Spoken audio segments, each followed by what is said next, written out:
Dios ha sido bueno es Dios.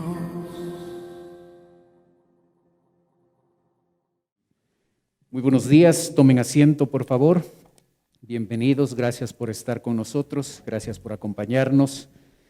Filipenses capítulo 4 en nuestra Biblia, por favor. Bienvenidos también a los hermanos que están conectados con nosotros, gracias por acompañarnos. Filipenses capítulo 4, vamos a empezar en el versículo 1, por favor.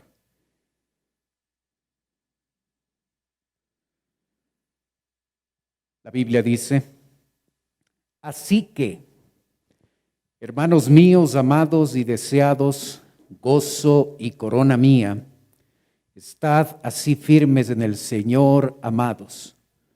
Ruego a Evodia y a Síntique que sean de un mismo sentir en el Señor.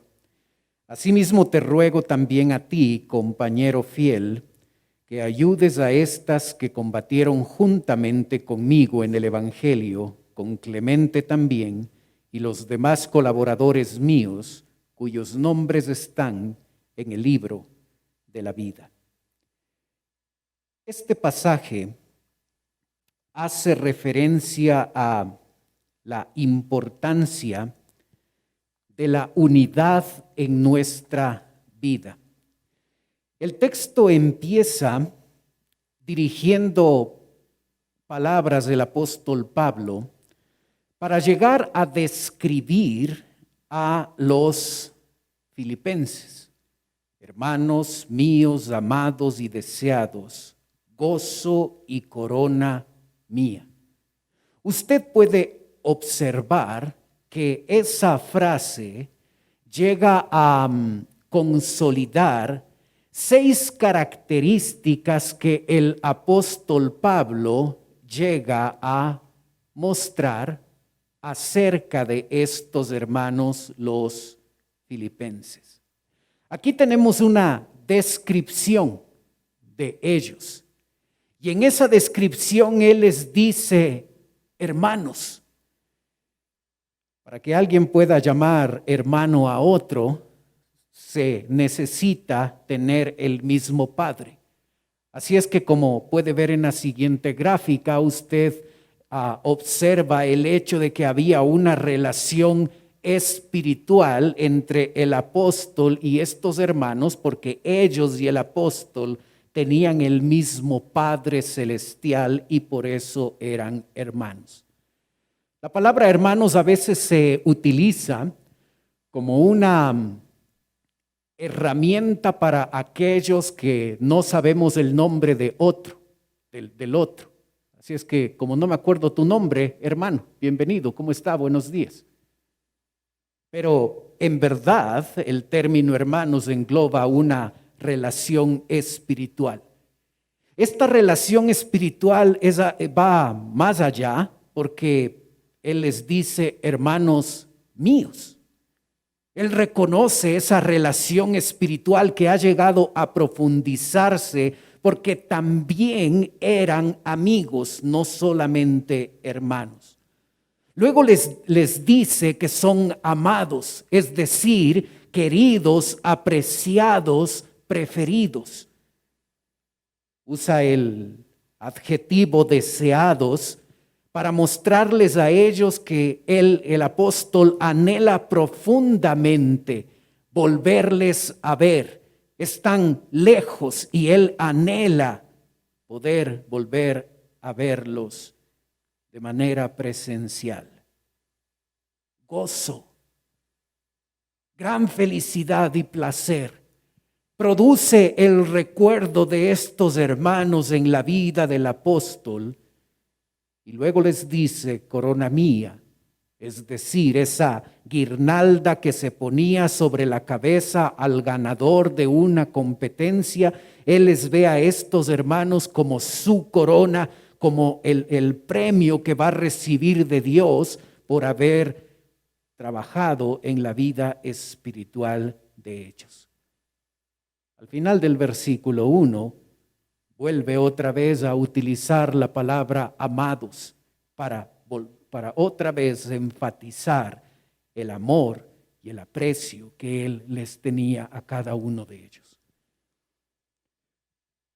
No eran hermanos perfectos, pero el apóstol prefiere concentrarse en aquellas características y en aquellas cualidades de esos hermanos en los que ellos habían crecido y habían abundado y había llegado a formarse una hermosa relación.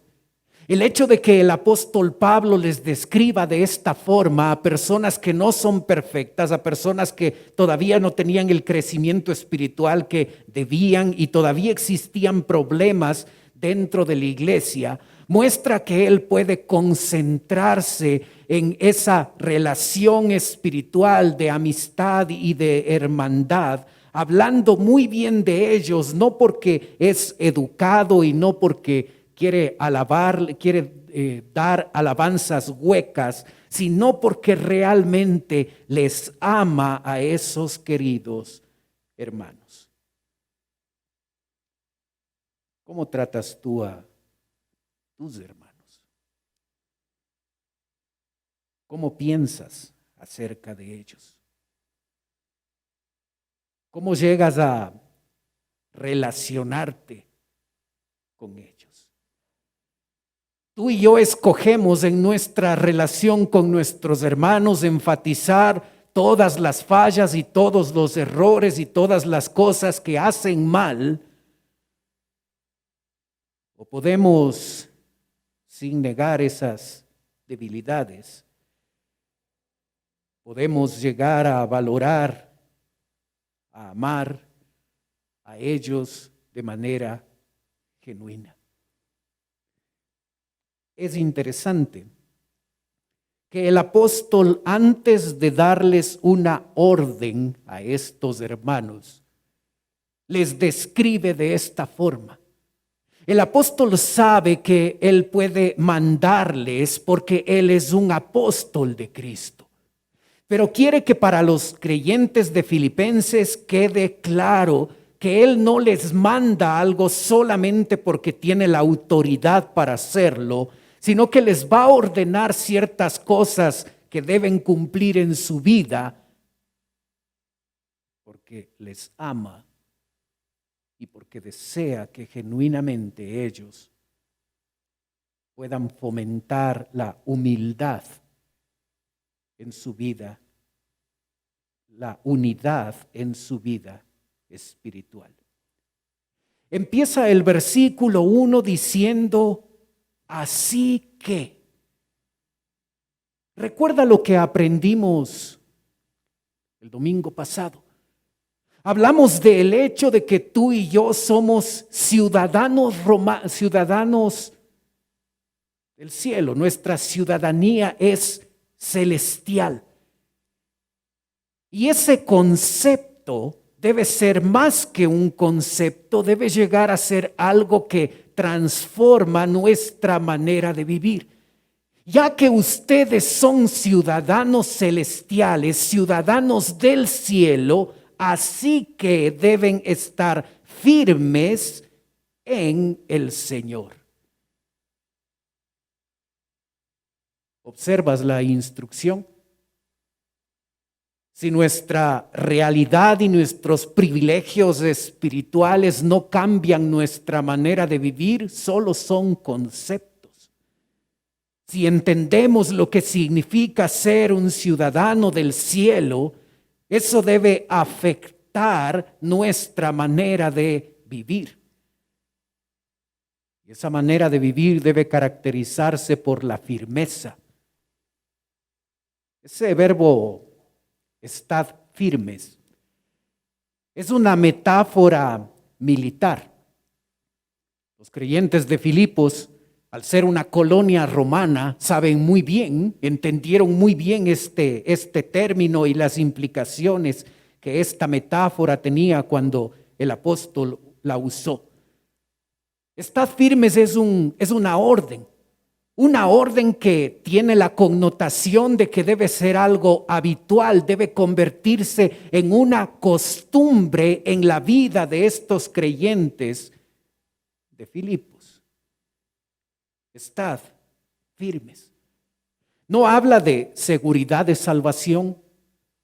La seguridad de salvación no depende de nosotros, depende de la gracia de Dios al salvarnos. La firmeza hace referencia a la forma en que vivimos nuestra vida cristiana. Firmeza, estabilidad. Y sabes, a veces las circunstancias de esta vida prueban realmente cuán fuerte es esa firmeza. Y nosotros debemos preguntarnos si las circunstancias por las que hoy estamos pasando, las complicaciones y en algunos casos cosas bastante difíciles y bastante extremas, cuán firmes estamos en el Señor. Esas circunstancias nos han llevado a empezar a deslizarnos en nuestra vida espiritual. Las circunstancias difíciles han llegado a vulnerar nuestra vida espiritual y ahora tenemos dudas, inquietudes, ya no es el mismo amor hacia Dios, ya no es el mismo servicio a Dios y el mismo compromiso que antes teníamos. Las cosas difíciles han afectado nuestra firmeza espiritual. ¿Sabes? La firmeza no es un asunto de decisión nada más. La estabilidad en la vida de un cristiano no es un tema de decisión nada más. El texto dice firmes en el Señor. Cuando mantenemos una relación constante con Dios, profunda con Dios, Él es el que nos hace estar firmes aún a pesar de los problemas y las dificultades que podemos llegar a enfrentar. Si nuestra relación con Dios no es lo que debe ser, es fácil tambalear. Es fácil utilizar las circunstancias difíciles, la muerte de un ser querido, la pérdida de trabajo, el no tener pan en la casa o cualquiera de las cosas que nos pasa como razón para justificar el hecho de que ahora mi compromiso con Dios, mi servicio con Él, ya no es lo mismo que antes, porque ahora estamos pasando por una pandemia. ¿Cómo está tu firmeza en las cosas espirituales? ¿Sabes? En este pasaje hay una cosa que hace tambalear la firmeza que tú y yo podemos tener en el Señor. Y lo que hace tambalear, lo que puede hacer tambalear nuestra vida espiritual, son los problemas no resueltos. En el versículo 2 tenemos a dos mujeres llamadas Evodia y Síntique, que se caracterizaban por ser dos mujeres que tenían una enemistad, un problema sin resolver. El apóstol le ruega a estas dos mujeres a que lleguen a tener el mismo sentir en el Señor. De ese verbo ruego, o ese verbo ruego significa una solicitud encarecida. Es lo que el apóstol está haciendo. Está solicitándoles encarecidamente que estas mujeres puedan llegar a resolver el problema, la enemistad en la que se encuentran. El texto dice a Evodia, a ti Evodia, te ruego. A ti Síntique, te ruego. Te ruego que sean de un mismo sentir. Es interesante el significado del nombre de estas dos mujeres. Evodia significa buen viaje. Síntique significa agradable relación. Estas dos mujeres no estaban haciendo honor a sus nombres. Eran dos mujeres problemáticas dentro de la iglesia. Lo que no debemos olvidarnos es que esta carta que Pablo escribe a los filipenses es una carta pública. El apóstol pudo mandar una nota personal dirigida a estas mujeres para animarles a resolver sus problemas, pero el apóstol llega a tomar la decisión de enviar una carta pública, una carta que va a ser leída delante de toda la iglesia, y cuando ellos lo lean van a llegar a esta sección donde se diga: ruego a Síntique, a Evodia y a Síntique que sean de un mismo sentir en el Señor. ¿Imaginas el impacto? ¿Imaginas a la persona que iba a leer la carta de Filipenses ahí, la congregación sentada en una reunión, y la persona va a leer y llega a ese versículo 2 y las dos mujeres ahí sentadas en el culto?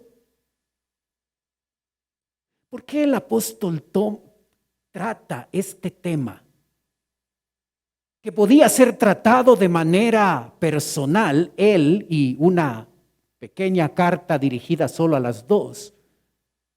¿Por qué lo toma como algo público?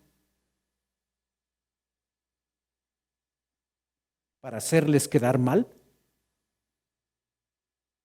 Por supuesto que no. Para mostrar a la iglesia que esos problemas personales, ese problema que estas dos mujeres tenían, no solo afectaba la vida de estas dos mujeres, sino que llegaba a afectar la estabilidad y la firmeza espiritual de toda la iglesia, porque este problema venía de dos mujeres que no habían llegado a ser creyentes hace 5 minutos. Eran unas mujeres que habían combatido con el apóstol Pablo, juntamente con el apóstol Pablo, en favor del evangelio. Les hace una solicitud encarecida. Capítulo 1, versículo 27, capítulo 1, versículo 28, capítulo 2, versículo 2, capítulo 2, versículo 14, capítulo 3, versículo 1. En todos esos pasajes, Pablo ya les habló de la unidad. Era uno de los problemas dentro de la iglesia. Y aquí tenemos a dos mujeres que están enemistadas por alguna razón. El apóstol quiere dejar muy en claro el hecho de que esa enemistad no solo ha afectado la relación entre ellas, sino está afectando la iglesia y poniendo en peligro la firmeza espiritual de esa congregación, y por eso es urgente que ellas puedan solucionar su conflicto.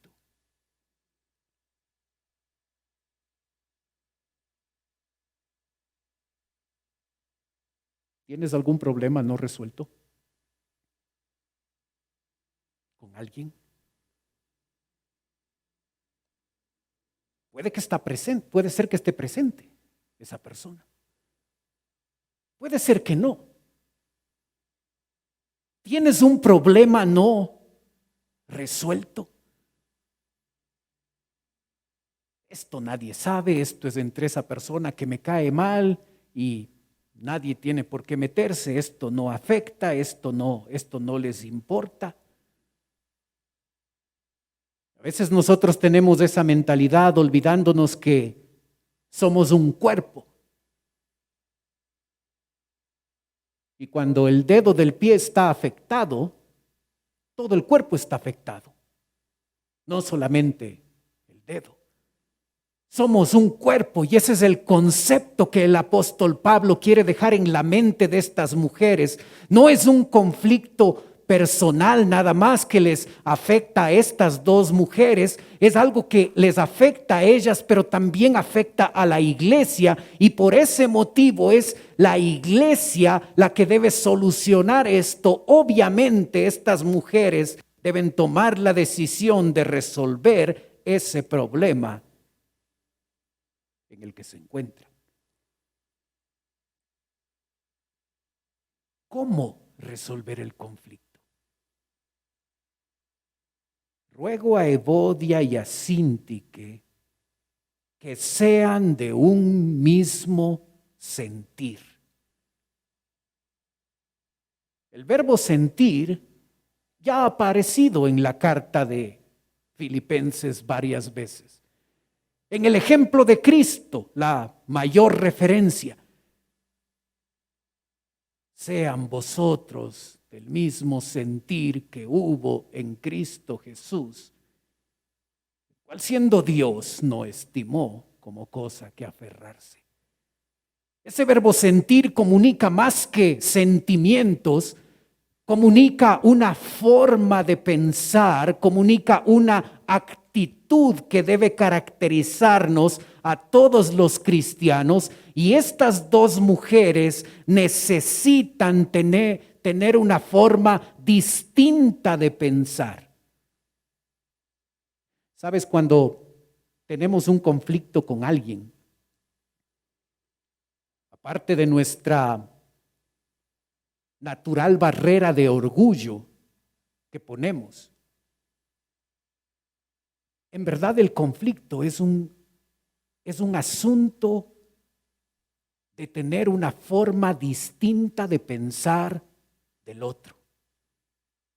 Como el otro piensa así y yo pienso de manera diferente, entonces esas formas diferentes de pensar nos llevan a tener un conflicto.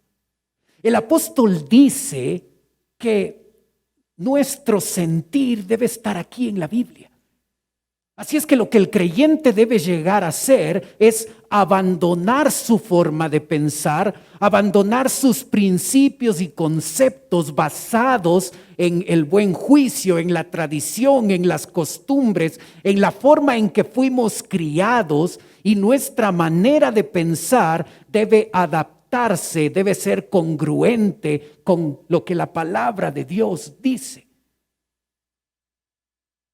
Cuando un creyente toma la decisión de vivir de acuerdo a estos pensamientos y otro creyente toma la misma decisión de vivir de acuerdo a estos principios, esos dos creyentes van a tener unidad de pensamiento, porque no van a basar su vida en pensamientos personales o en gustos y preferencias individuales, sino van a llegar a basar su vida en una norma que promueve la unidad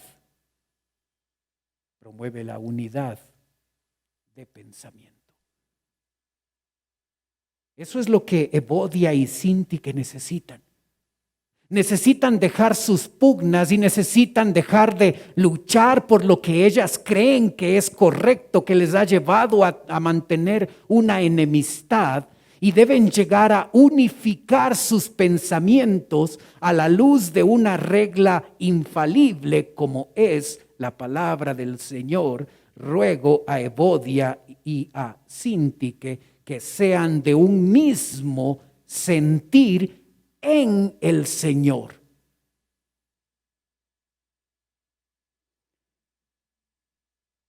Cuando hay un problema entre dos personas,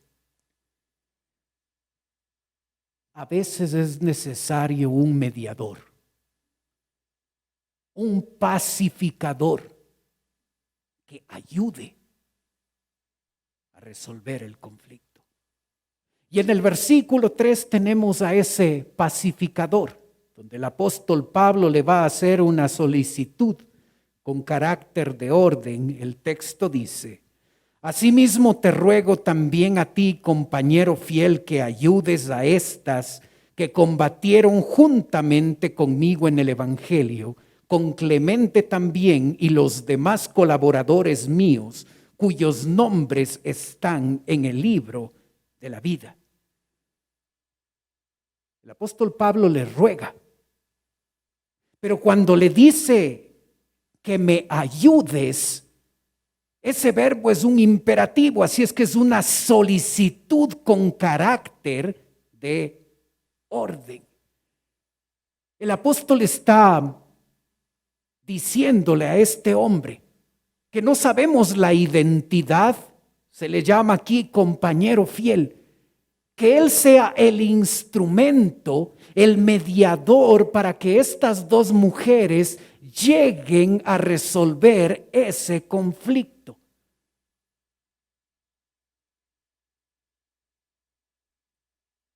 ¿Eres un pacificador? Este compañero fiel era un pacificador. Se caracterizaba por eso.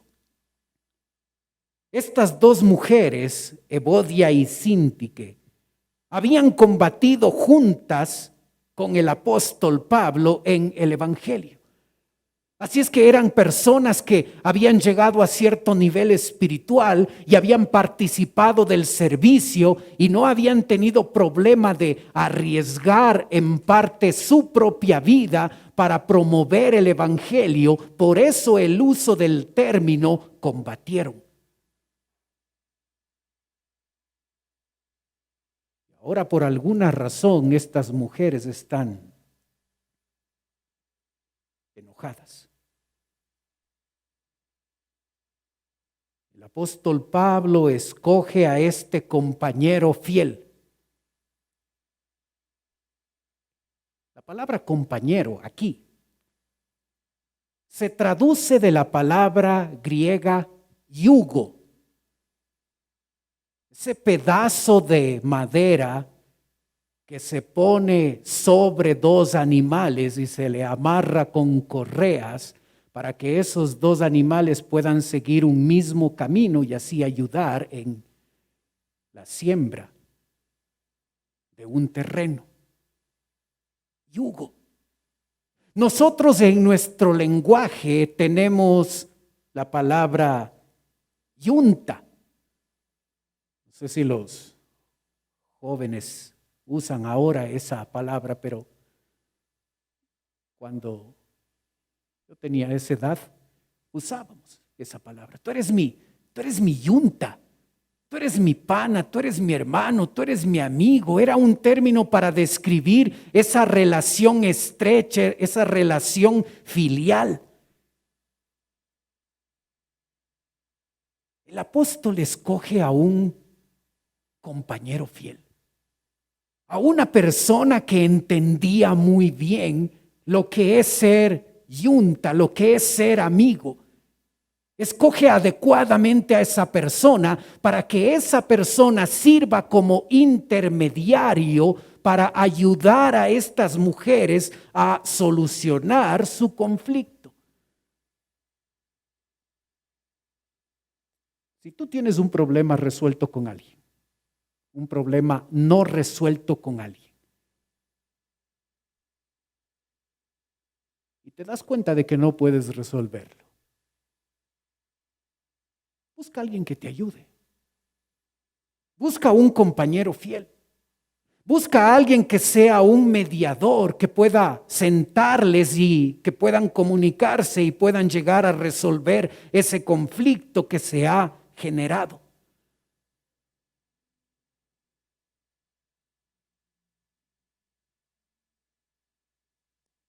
¿Eres tú, Evodia y Síntique?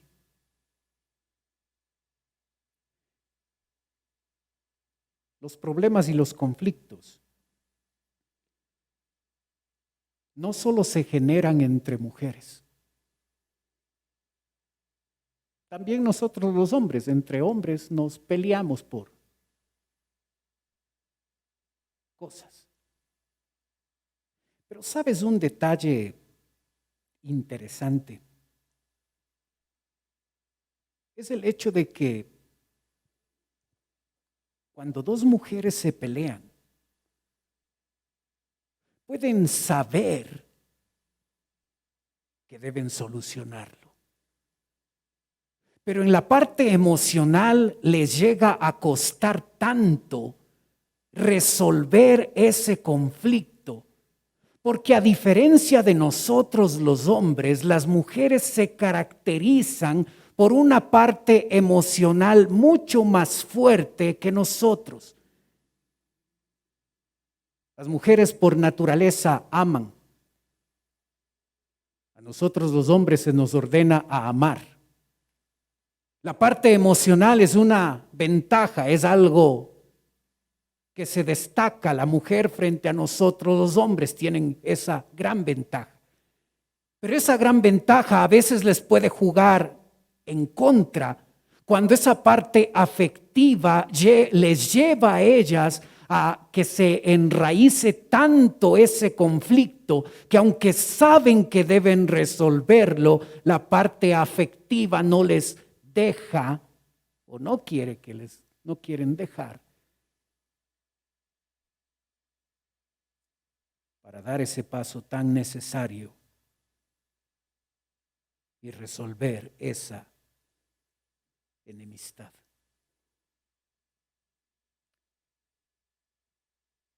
En Juan capítulo 17, Jesucristo hizo una oración. Oró por los creyentes de esa época del primer siglo y oró por los creyentes que iban a existir en los años siguientes.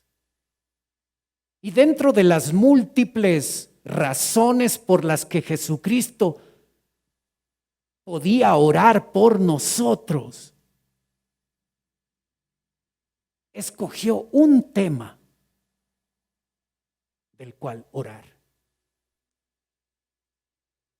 Y él dijo a su Padre Celestial: yo te ruego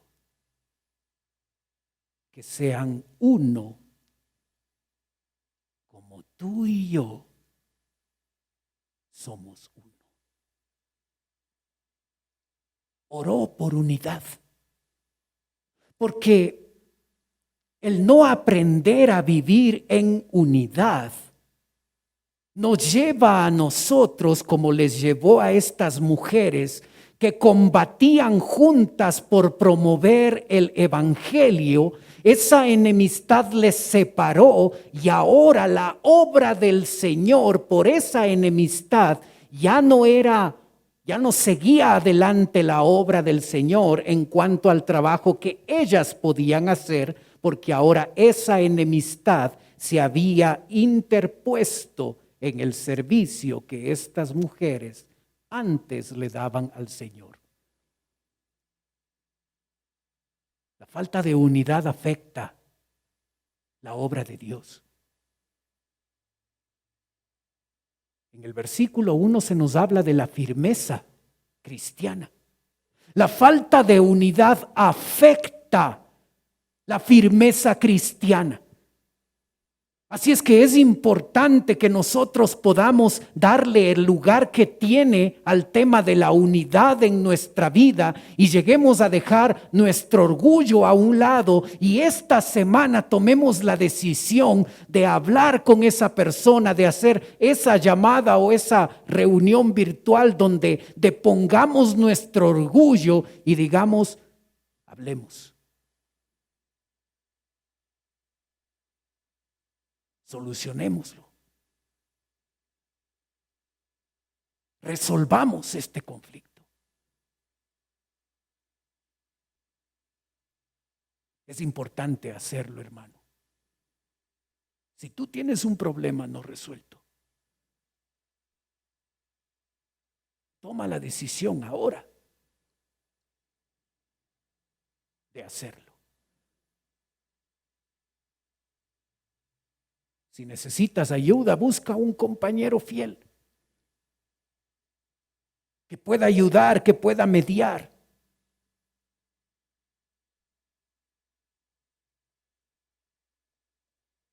Pero cuando tú mantienes un problema sin resolver, tú eres una de las causas para que la iglesia sea dañada, esta iglesia sea dañada. Porque mi orgullo es tan grande que no me permite, que no quiero dar ese paso para resolver el conflicto. Por eso el apóstol topa un tema personal con estas dos mujeres y lo hace público para mostrar a la congregación que ese problema personal está afectando a la iglesia y si se mantienen así, la estabilidad espiritual de algunos puede tambalear porque ven incongruente como dos mujeres que aman al Señor y que han combatido juntas para promover el evangelio, no tienen la suficiente humildad para sentarse, hablar y solucionar los conflictos que se han generado y seguramente los miembros menos espirituales fácilmente pueden ser arrastrados por ese mal ejemplo. Te ruego, como lo hace Pablo, te ruego que esta semana busques a esa persona y soluciones el problema.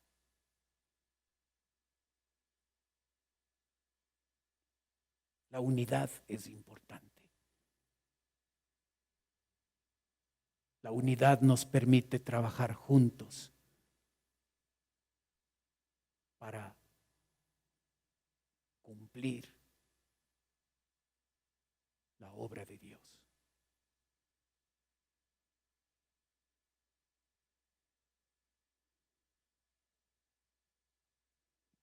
Oremos.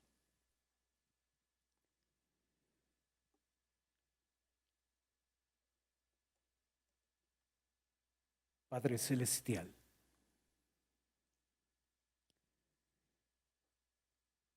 gracias por tu palabra, Señor.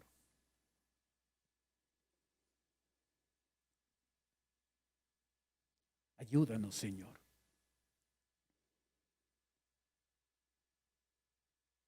a que de lo que dependa de nosotros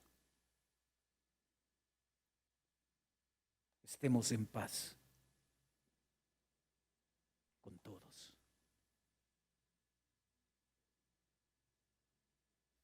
Ayúdanos a aplicar esta verdad a nuestra vida,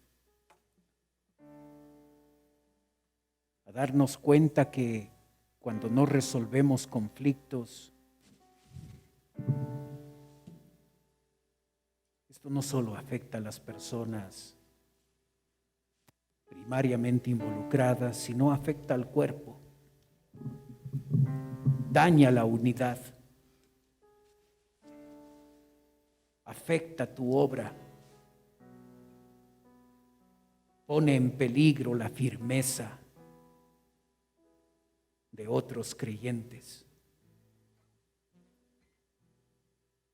Y yo ruego que nos ayudes a tomar en serio nuestra responsabilidad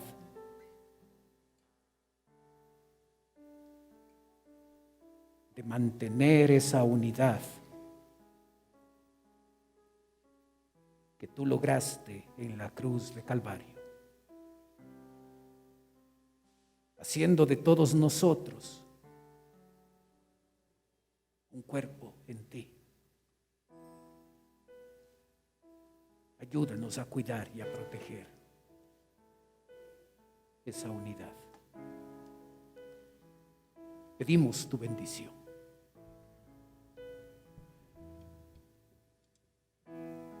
Mientras usted sigue orando, por favor.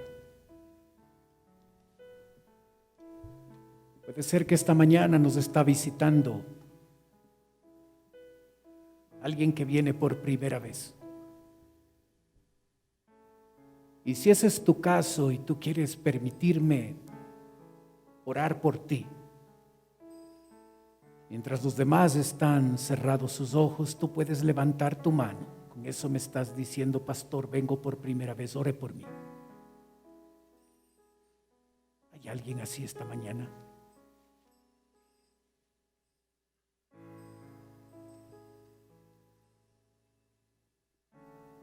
Padre Celestial, gracias por tu palabra. Ayúdanos siempre a recordar las palabras del Salmo 133. Recordar que es bueno y delicioso andar los hermanos juntos en armonía. Y es en esa armonía en la que tú llegas a bendecir nuestra vida. Gracias por tu palabra. Oramos en el nombre de Cristo Jesús. Amén. Dios ha sido bueno.